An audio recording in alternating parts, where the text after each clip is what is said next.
Vellappally നടേശനും മതിയാക്കിയിട്ടില്ല, V D സതീശനും മതിയാക്കിയിട്ടില്ല. രണ്ടുപേരും തമ്മിൽ അങ്ങനെ കുറുക്കുകയാണ്. 100 സീറ്റ് കിട്ടിയാൽ ആ നിമിഷം ഞാൻ SNDP പ്രസിഡന്റ് സ്ഥാനം അല്ലെങ്കിൽ അതിന്റെ പദവി ഞാൻ ഒഴിയും. വെള്ളാപ്പള്ളി കാർഡ് കട്ടിയായിട്ടങ്ങ് പറഞ്ഞു വെച്ചു. അതുപോലെ തന്നെ അഹങ്കാരത്തിന് കയ്യും കാലും വെച്ചാൽ അതിന് പേരിടാവുന്നതാണ് വി ഡി സതീശൻ. അതുപോലെ തന്നെ എന്നെ മുസ്ലിം വിരോധിയാക്കുകയാണ്. എന്നെയല്ല, വെള്ളാപ്പള്ളി നടേശൻ പറയുന്നതാണ്. എന്നെ മുസ്ലിം വിരോധിയാക്കുകയാണ്. ഞാൻ മുസ്ലിം വിരോധമൊന്നും പറഞ്ഞിട്ടില്ല. ഞാൻ ഈഴവർക്ക് കിട്ടുന്നില്ല എന്നുള്ളേ പറഞ്ഞിട്ടുള്ളൂ. ശരിയാണ്, അത് ഈഴവർക്ക് കിട്ടുന്നില്ല എന്ന് പറയുന്ന കൂട്ടത്തിൽ അതിന് കമ്പയർ ചെയ്യുന്നതാണ് എല്ലാ മുസ്ലിങ്ങൾ കൊണ്ടുപോകുന്നു, നമുക്കൊന്നും കിട്ടുന്നില്ല. അല്ലെ, മുസ്ലിങ്ങൾ വിരോധിയല്ല അദ്ദേഹം. അപ്പൊ എന്തായാലും നല്ല പോരാണ്.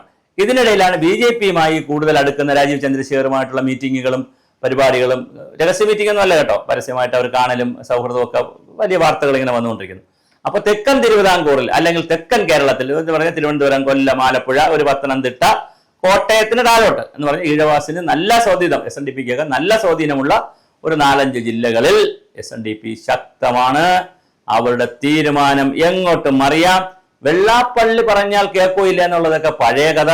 ഇപ്പൊ SNDP ശക്തമായി നിൽക്കുന്നുണ്ട്. അതുകൊണ്ട് പിന്നെ പ്രത്യേകിച്ച് BDJS മഹന്റെ തുഷാർ വെള്ളാപ്പള്ളിയുടെ നേതൃത്വത്തിൽ NDA അലയൻസിലാണ്. അപ്പോൾ തീർച്ചയായിട്ടും സതീശനെ കൊല വിളിക്കാനുള്ള എല്ലാ സാധ്യതയുമുണ്ട്. സതീശൻ അതിനനുസരിച്ച് ഗുരുദേവനെയും കൂടെ കൂട്ടുപിടിച്ച്, ശ്രീനാരായണ ഗുരുദേവനെയും കൂടെ കൂട്ടുപിടിച്ച് വെള്ളാപ്പള്ളിയെ തിരിച്ച് ഡിഫെൻഡ് ചെയ്യാനുള്ള കാര്യങ്ങളാണ് നടന്നു വരുന്നത്.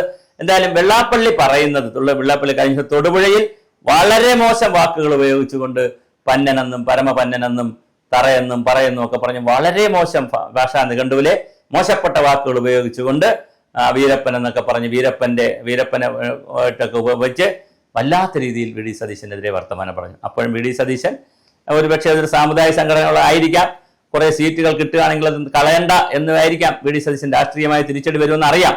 അതുകൊണ്ടായിരിക്കും വി ഡി സതീശൻ അതേ നാണയത്തിൽ തിരിച്ചടിച്ചില്ല. എന്നാലും വി ഡി സതീശൻ കുറെ കാര്യങ്ങളൊക്കെ പറഞ്ഞു. എന്തായാലും വെള്ളാപ്പള്ളി നടേശൻ വളരെ ശക്തമായിട്ടാണ് കോൺഗ്രസിനെതിരെ നിലനിൽക്കുന്നത്. പ്രത്യേകിച്ച് അത് വി ഡി സതീശനോടുള്ള ഒരു ശത്രുതയായി മാറിക്കഴിഞ്ഞു. രമേശ് ചെന്നിത്തലയോട് അത്ര ഒരു ശത്രുതയില്ല. അപ്പോൾ ഒരുപക്ഷെ അടുത്ത തെരഞ്ഞെടുപ്പിന് വി ഡി സതീശനാണ് ലീഡ് ചെയ്യുന്നതെങ്കിൽ SNDPയുടെ ഭാഗത്തുനിന്ന് വലിയ പ്രൊട്ടസ്റ്റ് ഉണ്ടാവാനുള്ള സാധ്യതയുണ്ട്. അത് ഇലക്ഷനിൽ പ്രതിഫലിച്ചാൽ തീർച്ചയായിട്ടും കോൺഗ്രസിന് 100 സീറ്റ് പോയിട്ട് കച്ചി തൊടൂല, നിലം തൊടൂല. അതേസമയം അവർക്കൊരു 80 സീറ്റ്, 75-80 സീറ്റെങ്കിലും കിട്ടണമെങ്കിൽ തീർച്ചയായിട്ടും SNDPയുടെ കൂടെ സഹായം ആവശ്യമുണ്ട്, ഈഴവരുടെ സഹായം ആവശ്യമുണ്ട്. ഞാൻ SNDP എന്ന് പറയുന്നത് ഈഴവ വോട്ടുകൾ ആവശ്യമുണ്ട്. അത് പിന്നെ സതീശൻ പറയുന്നു 4-5 പ്രാവശ്യമായിട്ട് അവിടെ പരവൂർന്ന് ജയിക്കുന്നു, അവിടെ നല്ലൊരു ശതമാനം ഈഴവാസാണ്, അവരെനിക്ക് വോട്ട് ചെയ്യുന്നു. അതൊന്നും ഒരു ന്യായമല്ല. സംസ്ഥാനാടിസ്ഥാനത്തിൽ ഈഴവാസ് തീരുമാനിച്ചാൽ SNDP പറയുന്ന കേട്ടാൽ, അല്ലെങ്കിൽ SNDPയിലെ ആളുകൾ ശക്തമായി പരസ്യമായ നിലപാടൊക്കെ എടുത്താൽ തീർച്ചയായിട്ടും ബുദ്ധിമുട്ട് UDFന് ബുദ്ധിമുട്ട് വരും. ഈ 100 സീറ്റ് എന്നൊക്കെ ഉള്ളത് മലർപ്പൊടിക്കാരൻ്റെ സ്വപ്നം പോലെ നിൽക്കുകയുള്ളൂ. അതുകൊണ്ട് തന്നെ ഈ രാഷ്ട്രീയ രംഗത്ത് തീർച്ചയായും ആവശ്യമില്ലാത്ത വാദപ്രതിവാദങ്ങളും തർക്കങ്ങളും ഇല്ലാതിരിക്കാൻ പരമാവധി ശ്രമിക്കുക. വെള്ളാപ്പള്ളി നടേശനുമായിട്ട് എന്തെങ്കിലും മാനസിക പ്രശ്നമോ എന്തെങ്കിലും ഉണ്ടെങ്കിൽ വി ഡി സതീശൻ പറഞ്ഞു തീർക്കുക. തിരിച്ചും അങ്ങനെ ആലോചിക്കുക. രാഷ്ട്രീയ വിവാദങ്ങൾ ഇവിടെ നടക്കുമ്പോൾ സ്വാഭാവികമായിട്ടും വലിയ പ്രതിസന്ധിയാണ് വരുന്നത്. എന്തായാലും വെള്ളാപ്പള്ളി രണ്ടും കൽപ്പിച്ച് തന്നെയാണ് നിൽക്കുന്നത്.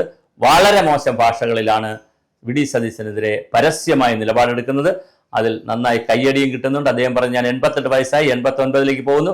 ഞാൻ പറയും എന്തിനു വേണ്ടി ഈഴവരായിട്ടുള്ള ആളുകൾക്ക് ഒരുപാട് പുരോഗമനപരമായി മുന്നോട്ട് പോകാനും അധികാര സ്ഥാനങ്ങളിലേക്ക് എത്തുവാനുമുള്ള ബാർഗെയിനിങ് ഞാൻ നടത്തും. അതിന് ഞാൻ ആരെ തെറി പറയണമെങ്കിൽ തെറി പറയും. ഇപ്പോൾ നമ്മുടെ ശത്രുവായി നിൽക്കുന്നത് വി ഡി സതീശനാണ്. കോൺഗ്രസിൽ എത്ര പേരുണ്ട് ഈഴവാസ് എന്നപ്പോൾ അടൂർ പ്രകാശൊക്കെ ഉണ്ട്.